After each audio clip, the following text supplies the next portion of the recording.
In order to demonstrate the durability of classical mythology and the variety of ways in which it's handled by modern poets, various poems were brilliantly composed through the centuries. William Butler Yeats, an Irish poet of the 19th and 20th century, even used these myths to make a poetic statement. He was, at the time, pillar of the Irish literary establishment, helped found the Abbey Theatre, was a driving force behind the Irish literary revival, and in his later years served 2 terms as a senator of the Irish Free State. Unlike other modernists who experimented with free verse, Yeats was a master of the traditional forms. The impact of modernism in his work can be seen in the increasing abandonment of the more conventionally poetic diction of his early work in favor of the more austere language, as we can see in the sonnet, Leda and the Swan. A sudden blow, the great wings beating still above the staggering girl, her thighs caressed by the dark webs, her nape caught in his bill. He holds her helpless breast upon his breast. How can those terrified, vague fingers push the feathered glory from her loosening tights? And how can body, laid in that white brush, but feel the strange heart beating where it lies? A shudder in the loins engenders there the broken wall, the burning roof and tower, and Agamemnon, dead, being so caught up, so mastered by the brute blood of the air. Did she put on his knowledge with his power before the indifferent beak could let her drop? This sonnet was composed in 1923, the same year Yeats won the Nobel Prize in Literature. In 1924, the poem was first published in the Dial and in the collection The Cat and the Moon and Certain Poems. After that, the poem was also published in his book called The Tower in 1928. The poem is based on the Greek mythological story of beautiful Leda, who gave birth to Helen and Clytemnestra after she was raised by Zeus in the form of a swan. The poem can be traced back to the Greek mythology of the same name, which has multiple ways of telling. In one of these stories, Leda is a mortal who is seduced by Zeus and sleeps with her husband Tyndareus on the same night. Later on, she gives birth to 2 eggs, one with Pollux and Helen, and one with Castor and Clytemnestra. On another version, there is confusion with Leda and Nemesis, who chases after the Greek god Zeus. The variety of versions presented shows how myth can be reinterpreted and resignified according to the social and cultural context of one's experience. The myth evolves with the culture and the imaginary of the society that tries to explain fundamental questions through it. In that sense, Yeats gave his own touch to the story that can be related to the historical moment he was living in. Yeats, raised in Ireland, metaphorically represents in his poem what Britain did to Ireland, which led to the Irish War of Independence during 1919 and 1921.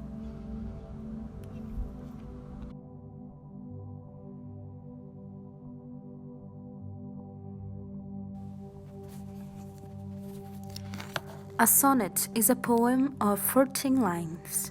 The rhyme scheme of Leda and the Swan is a Petrarchan sonnet form, A-B-A-B, C-D-C-D, and ends with E-F-G, E-F-G, different of the Shakespearean sonnet, which form is A-B-A-B, C-D-C-D, E-F, E-F-G-G.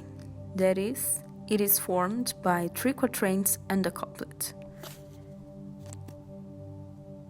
Unlike Petrarchan sonnets, which revolved around a great love, this poem talks about abuse. The imagery of the swan, usually associated with grace and beauty, is the opposite of what happens. The first stanza ends with enjambements, which is the continuation of a sentence without a pause beyond the end of a line, couplet, or stanza. This happens between lines. The occurrence of the same letter or sounds in the poem causes a feeling of repetition, a resource known as alliteration, which, in this case, is used to cause a general feeling of disorientation. The words and ideas contradict each other.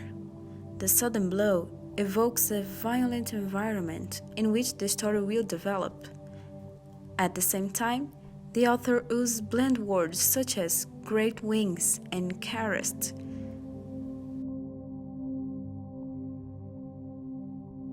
Another interesting opposite idea appears in the wings beating still, which causes the sudden blow. This imagery is disturbing once we realize that the rape has already begun. The fourth line presents for the first time the figure of a he. The second stanza presents two rhetorical questions. At first, both seem to ask the same thing. How can those terrified, vague fingers push the feathered glory from her loosening tights? And how can body, laid in that white brush, but feel the strange heart beating where it lies? It is rhetorical because it cannot be answered. There was a terror and a shock.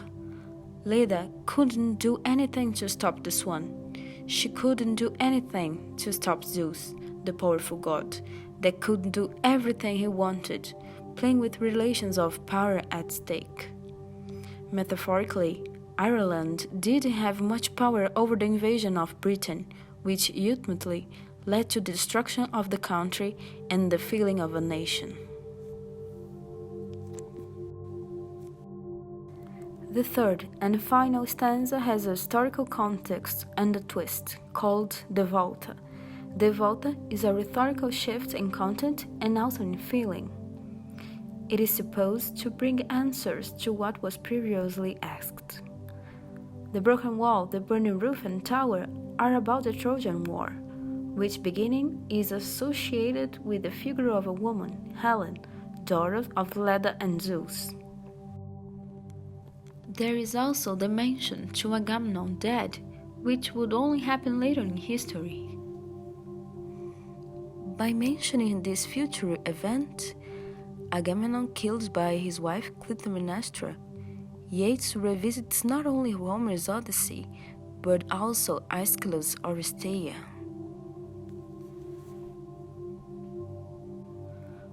What is shown here is the cause and effects that the abuse brought to history.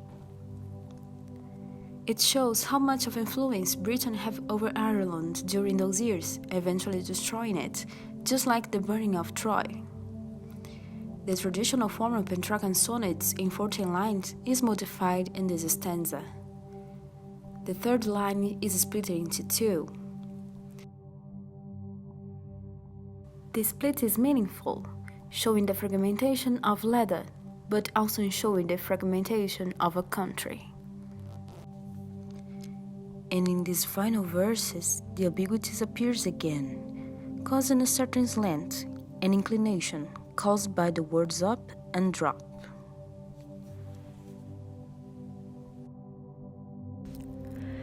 The poem is created upon ambiguity. As Terry Eagleton used to say, the reader not always have the context or background behind the creation of the poem.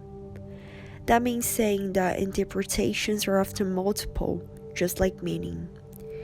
Meaning itself is an activity that requires the reader to actively construct the sense of the whole, allowing them to have their own personal interpretation to a poem. The myth was represented by many artists throughout the years.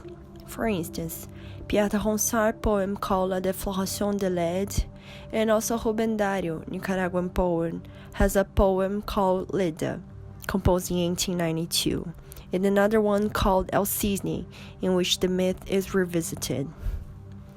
Pierre de Ronsard was a French poet from the 17th century, well known for his sophisticated poetry and is subject of study even nowadays.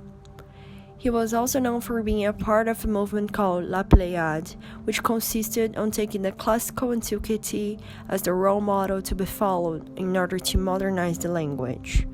Thus, their interpretation of a notorious myth can be explained as an exercise aiming the achievement of a great prestige. However, his interpretation to the poem is through the lens of eroticism. Leda is also part of Homer's epic poem Odyssey. During Odysseus' tour through Hades in order to meet Tiresias, he encounters Leda.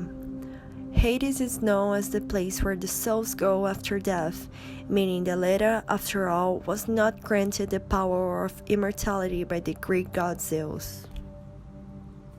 The poem Leda and the Swan raises questions about free will, power, and also the matter of art. Are there limits to represent such tragedy and horror? By not giving answers, Yeats evokes reflection on those who read.